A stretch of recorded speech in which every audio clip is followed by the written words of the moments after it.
크게 이변 없고요. 양시장 상승권에 거래 마칠 예정입니다. 유가증권 시장입니다. 오늘 2300선 위에서 비교적 안정적인 흐름을 가져갔는데요. 막판에 살짝 고점을 더 높이고 있는 상황입니다. 0.45% 10포인트 올리면서 2313포인트 선에서 거래 마칠 예정이고요.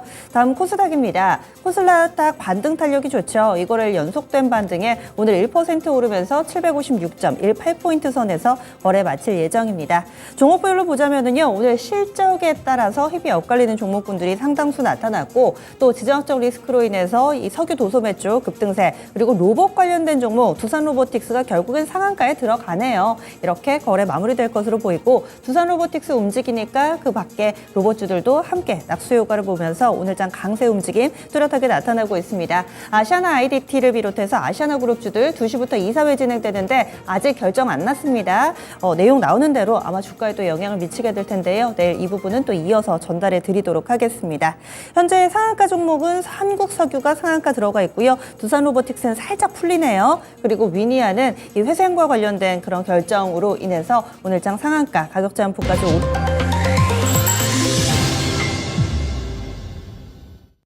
수고 많이 하셨습니다. 10월 30일 월요일 국내 증시 이렇게 거래 마쳤습니다. 한동안 우리를 고생시켰던 10월 우리 증시입니다. 그래도 마무리 많은 부디 기분 좋은 마무리가 됐으면 하는 바람이 있었는데 이번 주 월요일, 화요일 10월의 마지막이죠. 이제 내일 하루를 남겨두고 있는 상황인데요. 이 반등 움직임이 꾸준히 이어지기를 바라보겠습니다. 아시아 증시 흐름은 다소 좀 엇갈렸습니다. 먼저 일본 증시 마감 상황부터 볼 텐데요. 미국 증시가 지난주 마지막 거래에 혼조 양상을 나타냈으면 보통은 이런 경우에 일본 증시 많이 안 밀립니다. 그런데 오늘은 이례적으로 꽤 많이 밀렸습니다. 니케이 225 지수 0.95% 하락하면서 3696.96엔에 거래 마쳤습니다. 이유가 있는데요. 내일 일본이 중요한 날입니다. BOJ 있는데 여기에서 일드 커브 컨트롤 전략을 어떻게 할 것인지 그대로 유지할 것인지 말 것인지 이 일본의 통화 정책이 정해집니다. 이를 앞두고서 경계감 상당했고요. 이에 따라서 일본 증시는 다른 아시아 증시 대비로 꽤 밀렸습니다. 다음 중국 넘어가겠습니다. 중국 쪽에서는 뚜렷하게 움직임이 나타나지는 않았고 지난주 후반에 3,000선 회복되고 나서 현재는 강보합권 근처의 흐름을 나타내고 있습니다. 오전에 마이너스 그리고 현재는 상승으로 전환되는데 탄력이 크지는 않습니다. 0.3% 오름세 나타내면서 3,026.79포인트 정도 선 기록하고 있고요. 심천이 굉장히 강하네요. 1.76% 정도까지 강세 흐름을 보여주고 있습니다. 여기에다가 또 홍콩 주식까지 체크하겠습니다. 홍콩 항생지수 현재 플러스권 움직임 현재는 마이너스네요. 홍콩이 약간 왔다 갔다 하는데 결국에는 중국 증시 심천을 제외하고 상해나 홍콩 쪽은 보합권 내의 흐름이다. 이렇게 파악해 볼 수 있습니다. 다음은 근래 미국의 야간 선물 계속해서 체크하고 있는데요. 미국의 야간 선물도 플러스권 흐름입니다. 나스닥 야간 선물 0.5%, 3대 지수는 0.2에서 0.5% 야간 선물 플러스권 흐름을 보여주고 있습니다. 그러면 환율 동향 넘어가겠습니다. 원달러 환율도 비교적 안정적인 흐름을 나타냈습니다. 1,350원 선에서의 움직임 보여줬는데요. 오늘장 원달러 환율 종가 체크하겠습니다. 5원 하락입니다. 1,350원 90전에 거래 마쳤습니다. 장 초반에는 소폭 상승권 흐름을 보여주기도 했지만 10분도 안 돼서 하락으로 전환됐고요. 이후에 안정적인 흐름 오늘장 보여줬습니다. 환율까지 정리해봤습니다. 그러면 국내 증시 상황 보고 오시죠. 시황센터 다녀옵니다. 네, 10월의 마지막 월요일장 일단은 전거래일에 이어서 양시장 오늘 상승으로 장을 마치게 됐습니다. 자, 그럼 월요일장 마감 시황 바로 확인해 보시죠. 코스피 먼저 확인해 보도록 하겠습니다. 자, 코스피는 연이틀 상승으로 장을 마치게 됐습니다. 전장 대비 0.34% 상승으로 장 마쳤고요. 포인트로 오늘 7포인트를 올렸습니다. 종가상으로는 2310.55포인트에 장을 마쳤습니다. 부몽통에서 장중의 움직임 좀 보겠습니다. 장 시작할 때만 해도 저점이 2292포인트로 다시 2300선을 깨면서 주춤하는 모습이었는데요. 꾸준히 올려줬습니다. 한시 구간에 2317포인트로 고점을 찍게 됐고요. 그 뒤로는 빠르게 상승폭을 돌려내면서 2300선 이탈 위협을 주더니 결국은 다시 올렸죠. 2310선에 올려놓으면서 장을 마쳤습니다. 자, 이어서 수급 보도록 하겠습니다. 외국인이 역시 오늘도 팔아치우는 모습이었는데 그래도 기관이 사주면서 지수는 올려줬습니다. 자, 보시다시피 외국인 671억 원 매도 우위였고요. 기관은 뚜렷하게 매수 우위였죠. 436억 원 사들였습니다. 이런 가운데 개인이 또 파는 모습이었죠. 264억 원 개인은 매도 우위를 보여줬습니다. 자, 이어서 업종별 등락도 살펴보도록 하겠습니다. 상승 업종이 확실히 더 많았습니다. 먼저 등락률 상위 순으로 체크를 해보시죠. 가장 크게 올랐던 업종이 이 섬유의복입니다. 이쪽은 무려 4% 넘게 올랐죠. 대표 종목인 FNF가 전거래일만 해도 급락세를 연출하게 됐습니다. 자, 그런데 이번에 긍정 리포트들과 함께 급등을 연출하게 되면서 업종 지수를 끌어올려줬습니다. 무려 오늘 4.32% 급등으로 장을 마치게 됐고요. 그리고 철강 금속, 포스코의 강세와 함께 이쪽도 역시 강한 모습 보여줬죠. 2.78% 올려줬고요. 그리고 에너지 관련주들이 오늘 급등했고 화학주들도 좋았으니까요. 이 전기가스라든지 화학업종도 강세를 보여줬습니다. 그래서 전기가스 1.87% 강세였고 화학업종도 1.6% 상승으로 장을 마치게 됐죠. 그리고 기기업종 쪽에서는 역시 두산로보틱스의 약진이 한몫을 하게 됐습니다. 오늘 두산로보틱스가 급등을 하게 되면서 기기업종 자체를 좀 끌어줬죠. 1.38% 상승 마감이 됐습니다. 다음으로 반대로 등락률 하위 순으로도 체크를 해보시죠. 역시 가장 크게 내려간 건 또다시 종이 목재 업종이었습니다. 영풍재지가 3연속 하한가가 터졌습니다. 이달 들어서만 벌써 4번째 하한가를 기록하게 되는 건데 무시무시하게 내려꽂습니다. 업종 지수도 또다시 굉장한 낙폭을 보여주는 흐름이었는데요. 무려 7% 이상의 급락세를 연출하게 됐죠. 7.07% 하락으로 장을 마치게 됐고요. 그리고 운송 장비, 자동차주들이 흔들렸으니까요. 업종 지수도 역시 좀 약했습니다. 운송 장비 업종 1.32% 약세로 거래를 마치게 됐고요. 나머지 업종들은 내려가더라도 낙폭은 제한적이었습니다. 다음으로 시가총액 상위 종목들을 보겠습니다. 오늘 일단은 상승 종목이 더 많았습니다. 반도체가 그런데 좀 아쉬웠죠. 특히 오후장 들어서 윗꼬리를 좀 분명하게 달면서 약해졌는데 종가 보겠습니다. 삼성전자와 SK하이닉스 공교롭게도 정확히 둘 다 보합해서 장을 마쳤습니다. 결국은 몇 변동 없이 장을 마치게 된 거죠. 삼성전자 그대로 67,300원이고요.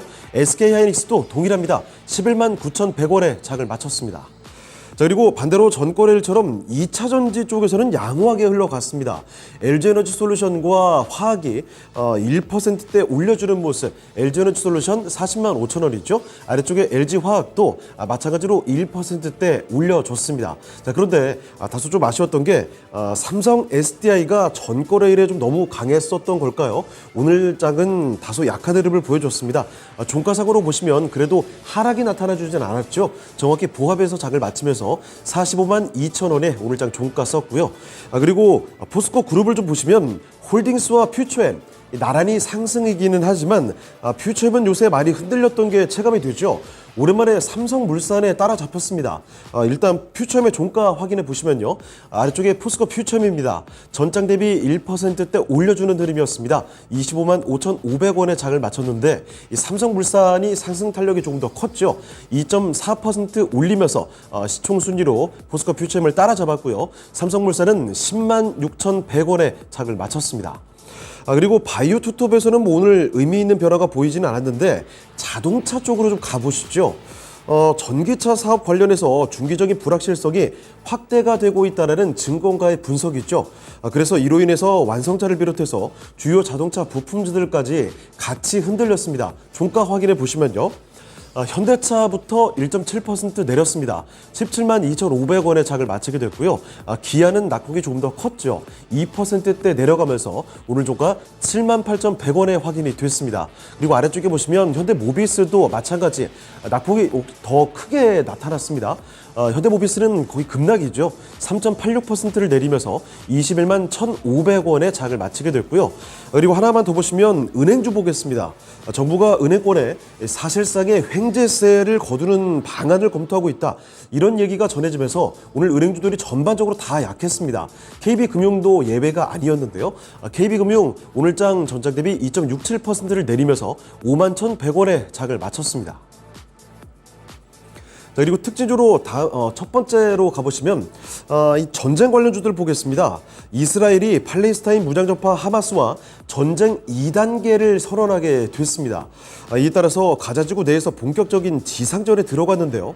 이전에 강한 움직임을 보여줬었던 석유나 가스 관련주들, 에너지주들이 오늘장 다시 급등세를 기록했습니다. 자, 먼저 석유 관련주들이죠. 한국석유가 상한가까지 들어갔고요. 극동유화 52주 신고가 경신이 됐습니다. 자, 보시다시피 한국석유는 오늘 상한가 풀리지 않았습니다. 그대로 급등세로 장 마치게 됐죠. 16,870원이 오늘 종가였고요. 극동유화도 윗꼬리 좀 자랐지만 10% 이상의 급등 흐름을 보여줬습니다. 5,430원이 장을 마치게 됐고요. 그리고 코스닥 쪽에서 흥구석유와 중앙에너비스 두 종목 모두 다 나란히 20%대 급등으로 장을 마치게 됐습니다. 자, 그리고 가스 관련주들도 역시 동반 강세 흐름을 보여줬죠. 보시다시피 대성에너지 16%대 급등하면서 11,200원에 장을 마쳤고요. SH에너지화학도 모처럼 8% 거의 10% 가까운 급등 흐름을 연출해 줬습니다. 그리고 이 밖에 GSE 같은 종목도 윗꼬리표 달았지만 5%대 강세 마감이 됐습니다. 자, 그리고 방산주들이죠. 특히 한화 계열의 회사들이 오늘 실적 호조를 기반으로 해서 주가 급등세를 기록하게 됐습니다. 한화 시스템 무려 10% 넘게 주가를 끌어올려줬고요. 거의 13,000원에 육박하면서 장을 마치게 됐죠. 그리고 한화 에어로스페이스도 4%대 올려줬습니다. 그리고 LIG 넥스원도 장 후반으로 갈수록 역시 더 좋은 흐름이었죠. 5%대 강세로 9만 원대 위에서 장을 마치게 됐고요. 코스닥의 한일 단조 장중에는 15%가량 크게 상승하는 흐름이었는데 윗꼬리를 제법 달았습니다. 그래도 거의 10% 가까이 올려줬죠. 종가는 2,680원에서 장 마쳤습니다. 자, 그리고 다음 특징 좀 보겠습니다. 요즘 들어 모처럼 반등의 움직임을 보여주기 시작한 화학주들, 그리고 반대로 실적에 대한 아쉬움으로 급락한 종목들을 몇 가지 모아봤습니다. 자, 먼저 화학주들을 먼저 보실 텐데 특히 대한유화가 8분기 만에 흑자 전환을 기록하게 됐습니다. 게다가 내년 업황 회복에 대한 기대감이 나오는데요. 4분기까지는 업황 부진이 지속이 되겠지만 내년부터는 점진적인 회복을 기대한다는 증권가의 분석이죠. 그래서 대한유화가 급등을 하게 됐고요. 이 밖의 화학주들이 전반적으로 매수 심리가 살아났습니다. 보시다시피 대한유화 10% 이상의 급등세를 기록했죠. 15만 8천 원의 종가 나왔고요. 이 밖에 롯데케미칼 7%가량 급등했습니다. 14만 6,100원의 장을 마치게 됐고요. 금호석유가 5.6% 올리면서 13만 원 부근까지 도달하게 됐죠. SKC 같은 종목도 장중에 상당히 좋은 모습 보여줬습니다. 윗골을 다소 달았지만 2.6% 올리면서 74,900원. 화학주들이 부리기는 이렇게 모처럼 강세를 보여줬습니다. 자, 그리고 반대로 오늘장 부진했던 종목들이 당장 실적에 대한 아쉬움이 확인된 종목들이죠. 쇼크거나 기대치에 못 미쳤던 종목들입니다. 삼성 엔지니어링이 12% 급락이었고요. 호텔신라도 10% 넘게 떨어졌습니다. 6만 800원에 장 마쳤고 현대 오토에버도 거의 10% 가까이 급락하면서 14만 원에 장을 마쳤습니다. 자, 이번엔 코스닥으로 넘어가 보겠습니다. 코스닥도 보시면 이틀째 강세로 상승으로 장을 마치게 됐죠. 전장 대비 이쪽 1% 넘게 올렸습니다. 포인트로 8.63포인트 상승이었고요. 종가는 757.12포인트의 장을 마쳤습니다. 자, 분봉통에서도 확인해 보실 텐데 이 거래소와 비슷한 패턴을 보여줬습니다. 출발선에서는 744포인트 저점이었고요. 한시 구간까지 쭉 올려주면서 고점 나왔죠. 760까지 쭉 올려주다가 한번 상승폭을 살짝 줄여줬습니다. 하지만 크게 줄인 건 아니고 결국은 750선 후반에서 장을 마쳤습니다. 자, 수급 보겠습니다. 외국인의 매수가 좀 많았고요. 기관도 매수 우위를 보여줬습니다. 외국인 609억 원 이상 매수 우위였고 기관도 66억 원 순매수로 장을 마쳤죠. 이런 가운데 개인만이 홀로 팔았습니다. 개인 쪽에서는 722억 원 순매도로 장을 마쳤습니다. 자, 이어서 시가총액 상위 종목들 흐름 보실 텐데 2차전지가 역시 전거래에 이어서 강세를 보여줬습니다. 에코프로 그룹주들 나란히 3%가량 올려주는 모습이었죠. 종가상으로는 역시 동시호가 구간지나면서 매수세가 더 들어왔습니다. 나란히 4%대 올려주면서 장을 마치게 됐고요. 그리고 최근에 크게 빠졌던 포스코 DX가 상승 탄력은 더 크게 나오게 됩니다. 전장에 이어서 오늘 장도 급등하는 흐름이었죠. 8.71% 급등하면서 오늘 거의 거의 5만 원 부근까지 다시 올려줬습니다. 그리고 LNF가 상승폭이 좀 가장 약했는데요. 종가 보시면요. LNF는 전장 대비 1.5% 올리면서 14만 2,300원에 장 마쳤습니다. 그리고 제약바이오 중에서는 알테오젠 정도가 가장 두드러졌습니다. 알테오젠 종가 보시면요.